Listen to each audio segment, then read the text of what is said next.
answer. Right, okay, first question. It is just facts this. You've got to remember acronyms. Okay, so just a few basic acronyms about the CPU. So it is Central Processing Unit. They do let you get away with Computer Processing Unit, but yeah, Processing Unit is the key bit. Right. It is the part of the computer that fetches and executes the... What does it execute? It's instructions, isn't it? You can't use any other word. You have to say instructions. These ones are always like... not as hard as the other one, which was to fill in the gaps from the words, which is... They're sometimes quite tricky. Right. Where are the instructions stored? Yeah, ultimately they're on a secondary storage device, but not... The CPU can't access that. The CPU accesses memory. So it's the computer's memory. Remember that could be RAM or ROM or cache, couldn't it? They're the ones that the CPU can access. That's the only one I got wrong on that question. Right, the CPU contains an ALU, and they actually give us the word arithmetic. They must think you're a bit dense and you don't know what that is. Logic. But it is logic, isn't it? And then the thing that does the fetch execute cycle is the control unit. You have just got to remember this stuff. There's no clever thing. It is just a remembering thing, that bit. Right, okay, this next one, the single core and dual core. Right, it's really important that whenever you're talking about this, that you mention specific terms. Now, it might improve, okay? Why might it? Well, if you've got two cores, it doesn't mean it runs faster. No. You must say specifically that a dual core can execute two instructions at the same time. That's what they're looking for. So it can execute two. And you have to say at the same time. That's the thing. Two instructions at the same time. It's no good saying faster. They've already said in the question it might not actually be faster. At the same time. That is the critical bit. That is what it does that makes it faster. If the process that you're trying to work on can be split so you can run two things at once, yes, that will speed up, obviously. But so that only works if the processors can be split across processors. If you're running multiple programs, it's definitely going to benefit you. You know, if you're like surfing and streaming audio, they're going to use different processors, so that would work.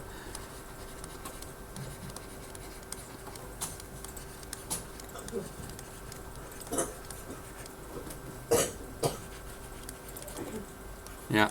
So it's all about task. There are some really good scores on the CPU section. Some people got maximum marks on it. So that was brilliant. Was I close there? I think you were, yeah. Well, you got lots of ticks on these first bits, didn't you? I got 3. Right, the next bit went over the page, which was a bit of a problem. I think a few people missed this question because they didn't see the question. Because it's right at the bottom of the page and then the answer bit on the next page. Right, it says... explain how cache size can affect CPU performance. Right, it's super important that you explain what the cache is. So the cache holds frequent instructions and data.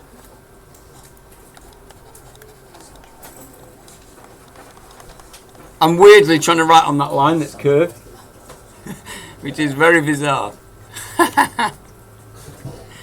It doesn't matter. Right. Okay, so that's what it does. So it allows quick access to that. Quickest access.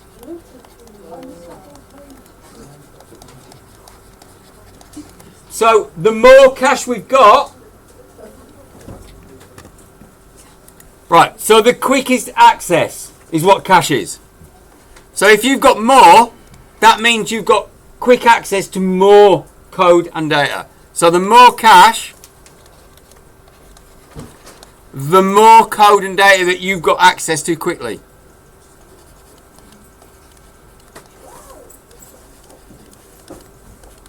And that makes a big difference. It's what, when you're looking at CPUs, it's what changes the cost of a CPU, how much cache it's got.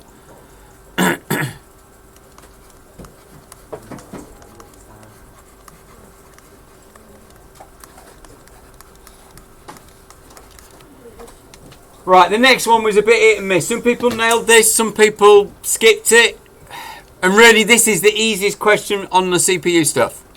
You've just got to name 2 registers, and there's only 4, and say what they do. So I'll do all 4. So we've got the PC, the program counter, that holds. Remember, all they do is hold a value. They don't do anything because they're just a box.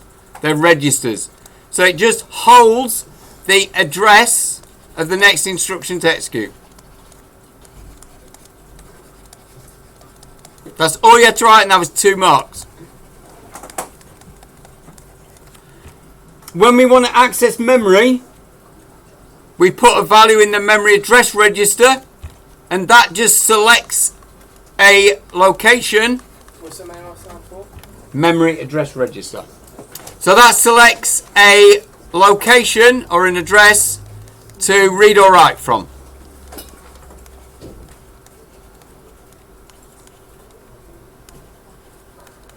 So if we want to fetch an instruction, we put its address in the memory address register.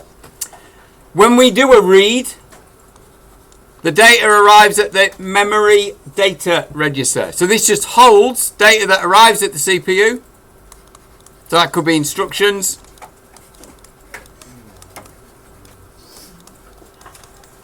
So that are read from memory, but also it's where things that we want to write back to memory leave the CPU from.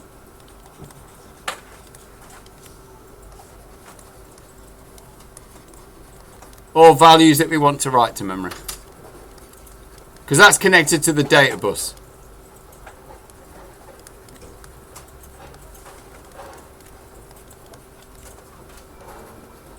Right, and then the only other register that we've formally talked about is the accumulator.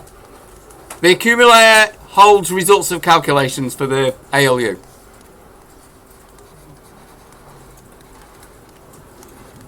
Someone did actually say current instruction register, which was really good, because that's A-level information, but it's true, so you get marks for that. And that holds the instruction that we're currently processing. So all the accumulator does is hold results of arithmetic and logic unit calculations and working. 2 marks for each one of those statements. Right, the fetch execute code wasn't bad, that one, to be honest. Obviously you've got fetching and instruction. I think everybody got the core 4. So fetch, instruction, and when you're answering these, I know it says identify, but just make sure you're explicit that it's saying instruction. Decode the instruction. I mean, there are other steps. We increment the PC, but the main 4 are fetch, decode, execute. And then lots of people got the 4th step, which was repeat.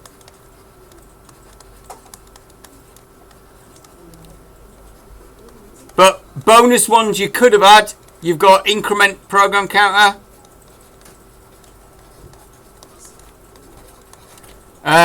Read from memory. What, sorry, can I just put repeat in this? Yeah, so repeat these steps.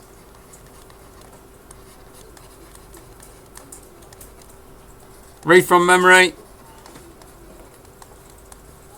Transfer program counter to memory address register, which is the first step really of the fetch.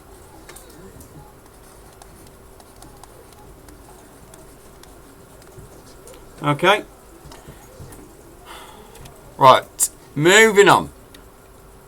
What was the last one, sir? Transfer program counter to memory address register. Okay. So that's the bit that starts the whole fetch execute process. Right, okay, and then clock speed. Whenever they ask you about clock speed, you've got to be specific.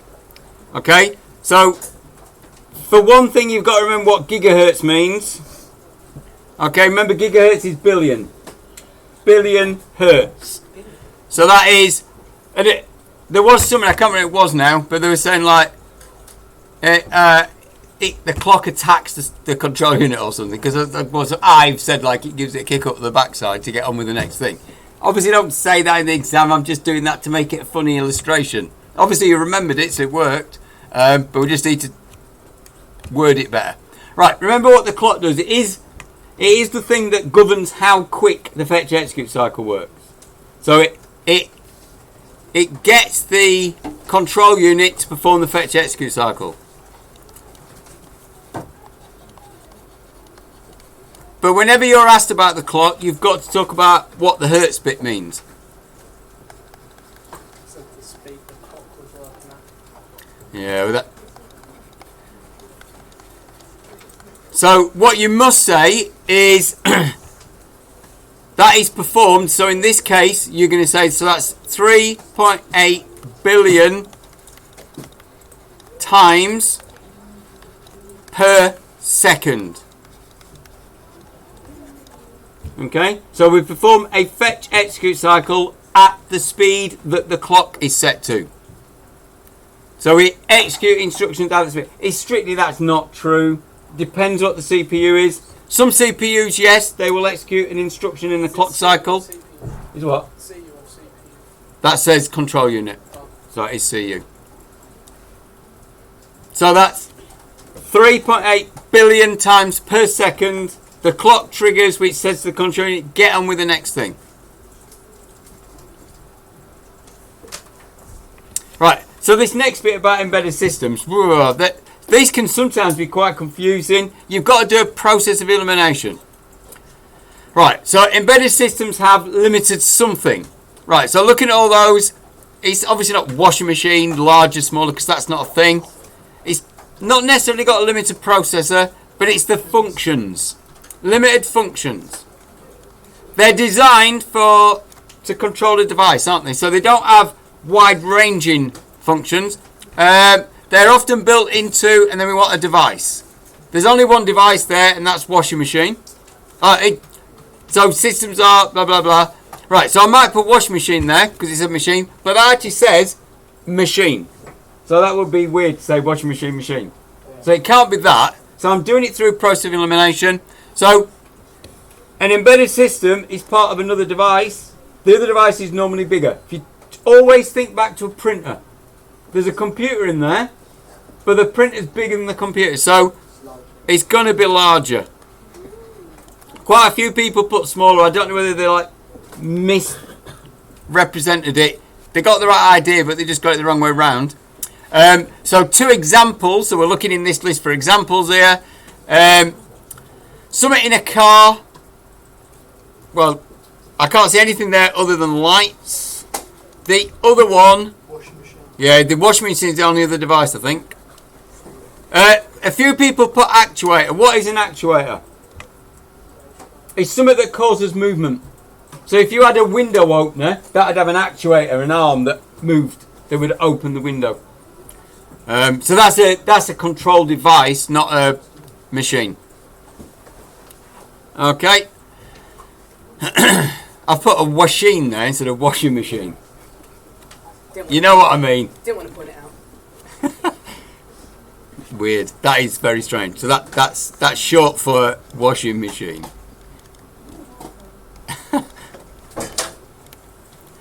Right. Okay. So that was the factual stuff at the window. We had one last question. Right. He's got a tablet. He thinks it's an embedded system. He's a bit wrong. It isn't. But why isn't it? Right. The reason it isn't, it is not limited to one set of functions. So it's not limited to one set of functions. It is a general device. You can run general applications. It can run many different applications.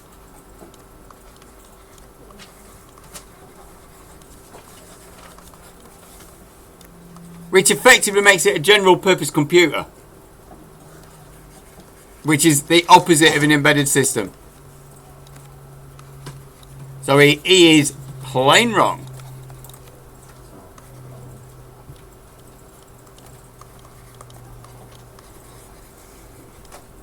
It's just in a nice small package, isn't it, a tablet? It's not got loads of complicated input and output devices. It is all just one thing.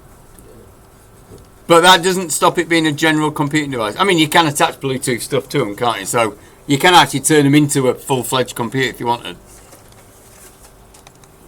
Yeah, that's the key thing. Can I run loads of different apps? Can I choose what apps?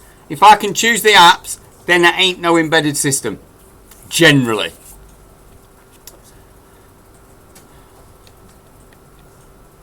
Right, then we went on to the one, but for some people it was weird, this paper. You were looking at things and doing the opposites. So it asked for a linear search. People were sorting these things. And it's like, what are you doing? Right, so the steps in a linear search. Remember when we're describing an algorithm? Say where it starts and how it ends. So when we start, first off we look at Rob. So we first off start with the first item, which is Rob.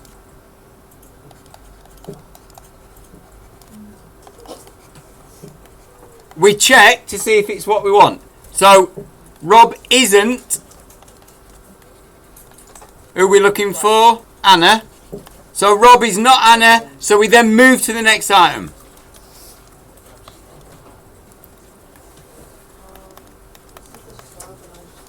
Anna is the one we want. So we stop. That's it. There isn't anything else you can describe about linear search. The only other way that a linear search stops, remember, is if we run out of items. We get to the end of the list and we go, oh, it didn't exist then.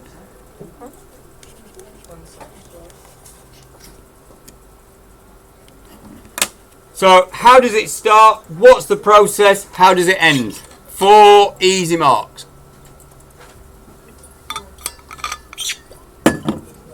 Okay, let's move on to question 8, I think it was. Right. Okay, binary search. You move to the next one, which is Anna, and then you stop because you found it. I'm recording this, Alfie, and I'll put the annotated one on the classroom. So, don't worry if you do miss bits, you can always come back. Right, okay, so we've got a list of data. It's alphabetic data. Okay, because it's got text and numbers in there. It says, why can't we use binary search? Well, binary search requires us to find the middle item, which means you have to have your data in order. So we need to look at this carefully. So N, L, well then they're not in order, are they? N and L. Just double check because it might be reverse order, but then we go S. And then no, they're jumbled. Linear search would find stuff, binary search can't. So it is not in, I don't know why they left so much space on that one. They might have given us a clue if it had been like one line. So it's not in order. And that is our prerequisite for binary search. Give the name of another algorithm. Well, if you completely forgot, look back to the previous page. It talked about linear search. It told you what the algorithm was. The previous question. Because the previous question was about describe the steps linear search would take. Always check questions. If you're completely lost, just flick through the paper. There might be a clue. So, linear. Someone put merge sort, which is clearly not a search. It's got the word sort in it. Okay. There are other search methods, but they're a bit high level and you wouldn't necessarily know them. There were some weird attempts at these questions. Right. The next one. I think this was a bit of a confusing question. Because it was about grades. 2 to 8, but grades are in that order. So I think that wasn't a fair context, but we have to deal with this. The exam board are notorious for making poorly worded questions. So we've got a list of numbers that are in order. Our prerequisite for binary search. They want us to search. Now I've said to you, one of the things you must do if you get something like this where you're going to access different positions in a list is write down the list indexes. You must do that if you're going to start referring to it. Makes it, you don't have to, but it makes it easier to not screw it up. Right, so binary search starts by calculating the middle value. So our middle value is left plus right divided by 2. But we're going to do div 2. So integer, we're going to truncate it. Right, so we're going to go m equals 0 plus 6 div 2. That gives us 3.5, which we truncate to 3. So I'm first off going to look at that position. So I examine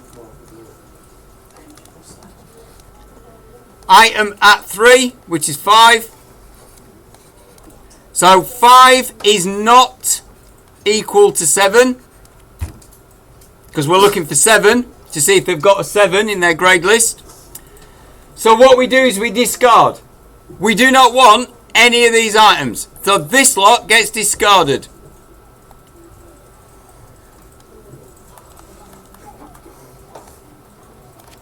So I'm going to say that. I'm going to discard left hand side.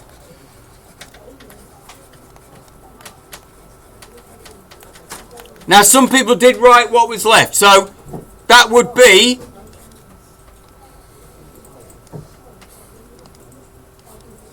these 3 items left, 6, 7 and 8, that are at positions 4, 5 and 6. So I'm going to calculate the middle again. So the middle is going to be 4 plus 6 div 2, which gives us 5. So at 5 is 7, which is the one we were looking at. So examine item at 5, 7 equals 7, stop, found it. 4 marks. A little bit more work than the linear search, but it always is. Okay? So whenever you're asked to demonstrate binary search, that's what you're going to do. Right, okay, so the binary and linear search, they tend to go in hand, and they'll always ask about one and the other. Then it says, how would it determine that a value doesn't appear? Well, we perform the search, okay? So we keep splitting and discarding. So we calculate middles, discard 1/2, and we stop when there is no list left.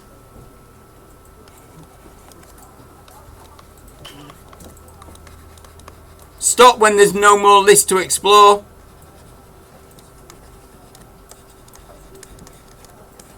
Which means it has not been found.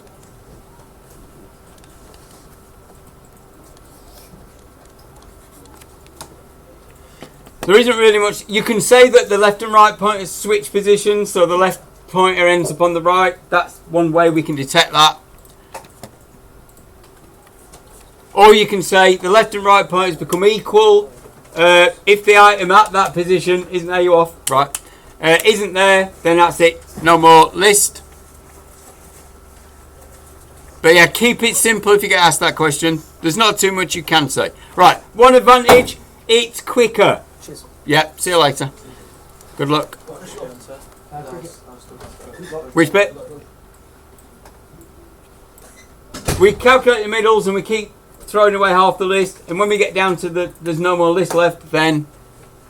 Right, you can say it's quicker, but please try and qualify that. I let people off and gave them a mark for identifying that that's why we use it. But it's quicker for large lists. Linear search becomes slow. Binary search stays pretty damn quick. It's a bit of a faff if the list is small though. And linear search can be way quicker. But anything bigger than 10 and it will start to be better. Right, and then the last question, the one that changed from merge sort to insertion sort. Wow, there was some crazy answers on this. There were some really good ones as well. Quite a lot of people got 7. Some people made like one mistake on the first line and then carried that mistake through and screwed the whole question. But let's just go through it. I can't remember. A few people did. Right. With insertion sort, remember, we start with one item here that we consider to be sorted. And then we take each one of these in turn and put it in the right position in the list. So we get, for every item to place, you're going to have a pass. So there's going to be 7 passes here, because there's 7 items to place. So what we do is we create space for 2 items, and we look to see where back fits. It's alphabetical. Some people screwed the alphabet up. What? Didn't know that B came before P. What? And they screwed the question completely. Who did that? Several. Oh, I thought it was numbers. Oh, so you did that. So I don't know number order. Yeah, that was wrong. But Because it's a mixture of letters and numbers, Max. So it's characters. Alright, so it's text. If you get a mix. Right, so we look to see where back is. Po is bigger, so we're going to move Po across. I'm just going to put Po. I'm not going to put numbers, speed it up a little bit. And then I'm going to put back in the space that was left. That leaves me all these others. Fly, Jav. They haven't been looked at. We haven't even seen them yet. And Zar and Hop. So that was pass 1. So I'm just going to tell the example to know what I'm doing. So I'm now going to do pass 2. And I'm going to look to see where Fly fits. Right, so I'm going to start off by making space to encase those 3. Right, Fly. Po's bigger than Fly, so Po's going to move over. Back isn't, so back's going to stay where it is. There's the insert point. So I'll put Fly there. That's my second pass. Still got Jav, Tal, and Zar, and Hop to go. Would you not lose marks for not? Wouldn't you lose marks for not putting numbers? I think if they were going to be mean, they would say you haven't written the stuff down. But if you're still demonstrating it, and the numbers don't matter in this case, do they? No. They're alphabetically sound. Yeah, if in doubt, put the whole thing. I'm just trying to make it briefer. Right, so my third pass. I'm going to find Jav. I'm not looking at the others. I only look at one at a time. So I need space to contain 4. So just put a marker there. Right, Jav. Po is bigger, so Po's going to move over. Fly. Well, right, I'll have to do my alphabet. A, B, C, D, E, F, G, H, I, J. Right, Fly is not bigger than that. So back and Fly stay where they are. That leaves us our insert point, and that's where we put Jav. That leaves us Tal and So, Zar. Yep. how many marks did you get for just doing this? 7. They have to give you a mark for each pass. How come you can you only get like said 4? 5 marks? Huh? You get like 5 marks. Yeah, if you screw up at a certain point, but the rest of it's right. Yeah, it's tricky though, as a few people found. Right, pass 4. We're looking for where Tal's going to go. So first thing I'm going to do is draw my bracket to give space for the 4 that are there plus Tal. Then I'm going to look back and I can see straight away that Po isn't bigger than Tal. So all these stay where they are. Tal goes in there. That was a quick pass. So double check all the way through this. You can see that the list on the left is always in order. We're maintaining it. The list on the right can be a jumble. We don't know. We haven't looked at them all yet. Right, so I'm going to go past 4. So I've got 4 marks so far. Now I'm going to go for the 5th set. I need to put and in the right place. So I'm going to make space in my list to encompass and the other 5. Right, now I can see straight away that and's going to be right at the start. So everything needs to move across. So Tal is bigger. Po is bigger. Jav is bigger. Fly is bigger. And so is back. So once we've moved everything, we can see we've got our space. And we can put our and in the right space. That leaves us 2 to go. Zar and Hop. So past 6, we're going to find out where Zar goes. So let's make space first, so we can get ZAR in that list. And we look back, we look at TAL, and we go, hang on a minute, ZAR's bigger than that. No sorting to do here, so nothing has to move, and effectively ZAR stays where it is.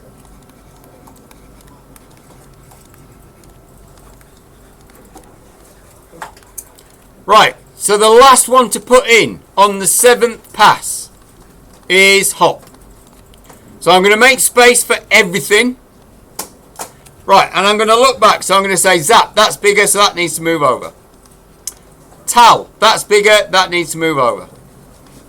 Po, that's bigger, that needs to move over. And then I'm going to have to go back to my alphabet again. A, B, C, D, E, F, G, H, I, J. Right, J is bigger.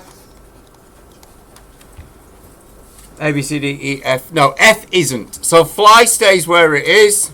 I've got my insert point. Hop goes there. And that is it. Insertion sort and merge sort are the two easy ones to do. Bubble sort's the messy one.